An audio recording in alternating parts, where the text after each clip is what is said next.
High বন্ধুরা, আমরা এখন চলে এসেছি মৌসুনী আইল্যান্ডে একটি রিসর্টে। এই রিসর্টটি সচরাচর যেখানে রিসর্টগুলি আছে সেইখান থেকে বেশ খানিকটা দূরে এবং নিরিবিলির মধ্যে। সবথেকে বড় কথা, এদের গেস্ট আজকে আমরা দুজনেই।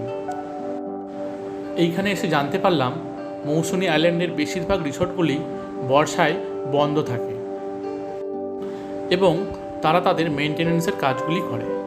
এখানেও তাই। এখানে রিসর্টটি বিভিন্ন রকম সাজানো গুছানোর কাজ চলছে, যেহেতু এর আগে যে ঝড়টি গেল রামাল, সেটাতে এর অনেকটাই ক্ষতিগ্রস্ত হয়ে গেছিল। দেখেই বোঝা যাচ্ছে বেশ কয়েক মাস আগে এই রিসর্টটিও কিন্তু খুব সুন্দরভাবে সাজানো গোছানো অবস্থায় ছিল। আর যেহেতু সামনেই সিজন আসছে, তাই এখানে সব কিছুর কাজ চলছে।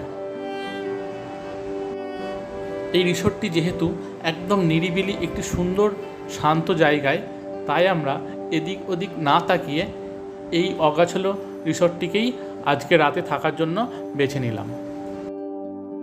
দেখুন, এই ভাইটি এখানে আমাদের জন্য রান্না করবে, তার কিছু আয়োজন শুরু করে দিয়েছে এখন থেকেই।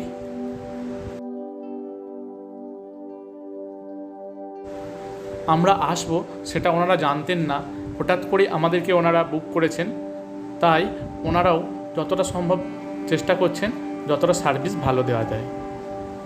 আর আমরা ওদেরকে বলে দিয়েছি আমরা একটু ঘরোয়াভাবেই থাকতে চাই।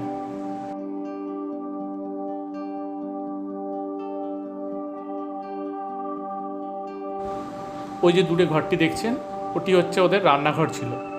এই ঝড়েতে ওই রান্নাঘরটি পুরোপুরি ভেঙে যায়, তাই ওনারা নতুন করে আবার ওটিকে সুন্দরভাবে বানানোর চেষ্টা করছেন। তাই এই রুমের মধ্যেই ওনারা এখন একটি ঘরকে রান্নাঘর হিসাবে ব্যবহার করছেন। এটি হচ্ছে পুকুর, রিসর্টের পেছনেই রয়েছে পুকুর। সুন্দর একটি ঘরোয়া পরিবেশ, আপনি এখানে না আসলে এর সৌন্দর্য বুঝতেই পারবেন না। ওনাদের মুখ থেকে শুনলাম এই পুকুরেই রয়েছে অনেক প্রজাতির নানান বড় বড় মাছ, এবং ওই মাছগুলি ওনারা কিন্তু দুপুরে বা রাতে খাবারের সঙ্গে পরিবেশন করেন।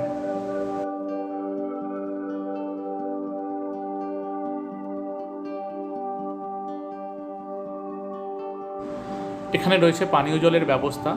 এছাড়াও কেউ যদি প্যাকেটজাত জল খান তাহলে কিন্তু এখানে পাওয়া যায়।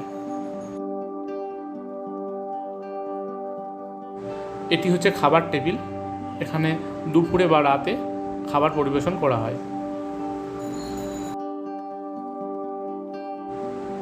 এই সাইড দিয়ে আপনি কিন্তু ঘুরতে চাইলে পুকুরের চারপাশটাও ঘুরে আসতে পারেন। এবং বাম দিকের যে রুমটি দেখা যাচ্ছে, এটি ওদের স্টোর রুম। বিভিন্ন বাতিল বা ব্যবহারযোগ্য নয় এমন জিনিসপত্র ওখানে কিন্তু রাখা আছে।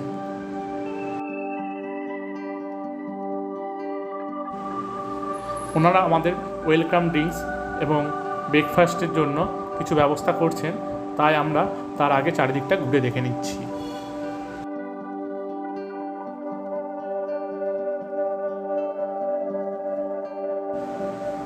এই পুকুরটির ওই পারে যে বাড়িগুলো দেখছেন, ওই বাড়িগুলি কিন্তু এইখানের স্থানীয় মানুষজনরা থাকেন। আপনি যদি শহর জীবন থেকে কিছুদিনের মুক্তি পেতে চান, তাহলে একবার এই রিসর্টে আপনাকে আসতেই হবে।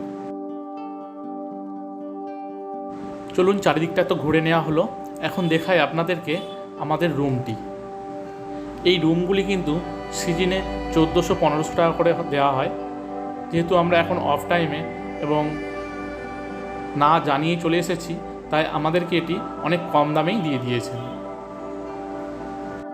দেখুন, বাইরে থেকে যদিও মনে হয় যে এটি খড়ের ঘর, কিন্তু ভেতরে ঢুকলে আপনি চিনতে পারবেন না। ভেতরটা কিন্তু পুরোটাই প্লাইউডকে সুন্দরভাবে কারুকার্য করে বানানো হয়েছে এবং দারুণ সুন্দর রং করে দেওয়া আছে। এর সাথে রয়েছে অ্যাটাচড বাথরুম, তাই আপনার কোনো অসুবিধা হওয়ার এখানে কথা না।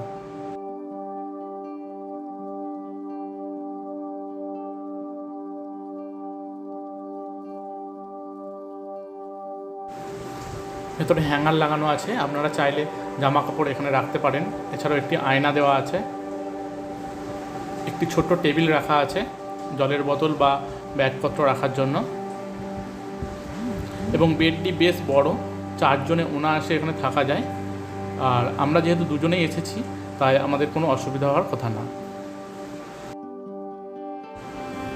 মৌসুনী আইল্যান্ডে আসলে আপনি কিন্তু কেবলমাত্র রুম ভাড়া নিয়ে থাকতে পারবেন না, এখানে থাকতে হবে আপনাকে প্যাকেজ সিস্টেমে। আমরা এখানে আছি 900 টাকার পার হেড প্যাকেজে। আমাদের টোটাল লেগেছে 1800 টাকা, সাথে থাকছে ওয়েলকাম ড্রিঙ্কস এবং দুপুরের লাঞ্চ, রাতের ডিনার, এছাড়াও বিকালে রয়েছে কিছু স্ন্যাক্স এবং চা, সকালে আবার ব্রেকফাস্ট। এই টোটাল প্যাকেজটাই 1800 টাকা দুজনের, পার হেড 900 টাকা। সিজনে কিন্তু এখানে প্যাকেজ মানে 10 ডের প্যাকেজই চালু হয় পার হেড 1000 টাকা করে। যেহেতু আমরা অফ টাইমে আছি তাই আমরা অনেকটা কমে পেয়ে গেছি। দেখুন এই নারকেল গাছ থেকেই আমাদের জন্য কিন্তু ডাব বাড়া হয়েছে এবং ওই ভাইটি ডাবটিকে কাটছে, কেটে আমাদেরকে সার্ভ করবে। দেখুন গাছের ডাব দুটি কেটে আমাদেরকে সার্ভ করা হয়েছে এখানে। আর এই দেখুন এই ভাইটি পুকুরে জাল ফেলছে আমাদের দুপুরে মাছের ব্যবস্থা করার জন্য। এই রকম ঘরোয়া পরিবেশ আপনি কিন্তু কোথাও পাবেন না।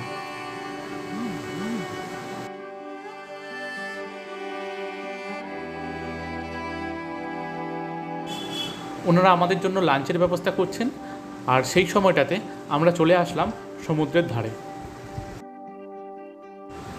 এখানে জানতে পারলাম আর কিছুক্ষণ পরেই এই সমুদ্রটা অনেকটা জায়গা জুড়ে চর পড়ে যাবে, তাই এত বড় বড় ঢেউ কিন্তু আর দেখতে পাবে না।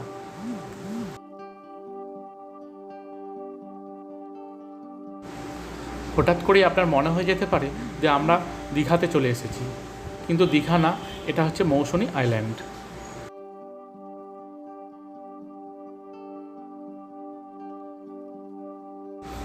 দেখুন এখানে স্থানীয় জেলেদের ছোট ছোট বাড়ি করা আছে। ওনারা যখন সিজনে মাছ ধরতে আসেন তখন ওদের সমস্ত জাল বা বিভিন্ন জিনিসপত্রগুলো এই ঘরের মধ্যে কিন্তু রেখে দেন এবং সারা দিনটাই ওনারা এখানে তখন থাকেন। এখন কিন্তু এখানে কেউ নেই।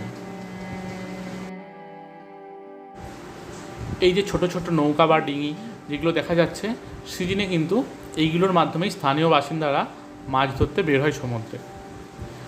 এখন কিন্তু প্রশাসনের নিষেধাজ্ঞা আছে, এই সময়টা নাকি মাছেরা ডিম পাড়ে, তাই এই সময় মাছ ধরা নিষেধ। আর কয়েকদিন পরেই এনারা মাছ ধরার জন্য বের হবেন। হাই বন্ধুরা, আমরা এখন আছি মৌসুনী আইল্যান্ডে। আমার পেছনে যে দ্বীপটি দেখা যাচ্ছে ওটি জম্মু দ্বীপ, এবং আমার ডান দিকে আরও একটি বড় দ্বীপ দেখা যাচ্ছে, ওটি হচ্ছে গিয়ে সাগর দ্বীপ। ওখানে আছে কপিল মুনির আশ্রম। এইখান থেকে কিন্তু ফেরি চলাচল করে একদম গঙ্গাসাগরে যাওয়ার জন্য। এখন যেহেতু বর্ষাকাল আর আমরা এসেছি এই সময়টাই, এখন না আসলে সমুদ্রের আসল রূপ কিন্তু আমরা কখনোই দেখতে পাই না। শীতকালে যদি আমরা আসি তাহলে সমুদ্রের জল তুলনামূলকভাবে অনেকটাই স্থির থাকে, কিন্তু এখন দেখতেই পাচ্ছেন কত বড় বড় ঢেউ এখানে আসছে। সাধারণত মৌসুনী দ্বীপে যেটা আমরা ভিডিওতে দেখেছি অনেকটা বড় জায়গা জুড়ে চর, এত সুন্দর ঢেউ কিন্তু আমরা দেখিনি। তো আমরা যেই সময়টা এসেছি এই সময়টায় দারুণ বড় বড় ঢেউ কিন্তু আমাদের এই সমুদ্রে দেখা যাচ্ছে। ভিডিওতে সাধারণত যেরকম দেখে থাকি, তাই আমি বলবো আপনারা যদি সমুদ্রের আসল রূপ দেখতে চান তাহলে মৌসুনী আইল্যান্ডে যদি আসেন তাহলে বর্ষায় কিন্তু একবার না একবার আসবেন। অসম্ভব সুন্দর ভালো লাগা কিন্তু আপনার মধ্যে কাজ করবে। সমুদ্রের ধারে বেশ কিছুটা সময় কাটানোর পর আমরা চলে এসেছি লাঞ্চ করার জন্য।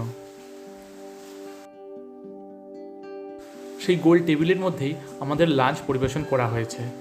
আমরা যেহেতু অনেকটা দেরিতে এসেছি এখানে, তাই ওনারা বেশি কিছু আয়োজন করতে পারেনি, এবং আমরাও বলেছিলাম যে আমরা একটু ঘরোয়াভাবে থাকতে চাই, তাই ওনারা 2 রকমের মাছ দিয়েছে সরু চালের ভাত, সাথে আলু ঝুরি ভাজা এবং স্যালাড আছে।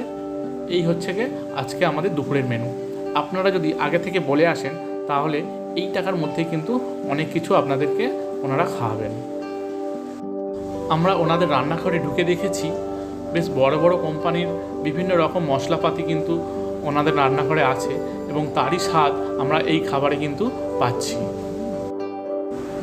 খুব সুন্দর এবং পরিষ্কার পরিচ্ছন্নভাবে আমাদেরকে খাবার এনারা এখানে সার্ভ করেছেন।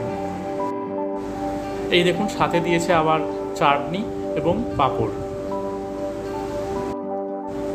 এখানে খেতে খেতেই এই ব্লগটি আমরা শেষ করব। দেখা হচ্ছে পরবর্তী ব্লগে। একটু রেস্ট নিয়ে আমরা বেরিয়ে যাব মৌসুনী আইল্যান্ডের বিকালের সুন্দর অপরূপ নৈসর্গীয় দৃশ্য দেখতে। ততক্ষণ পর্যন্ত টাটা, সবাই ভালো থেকো।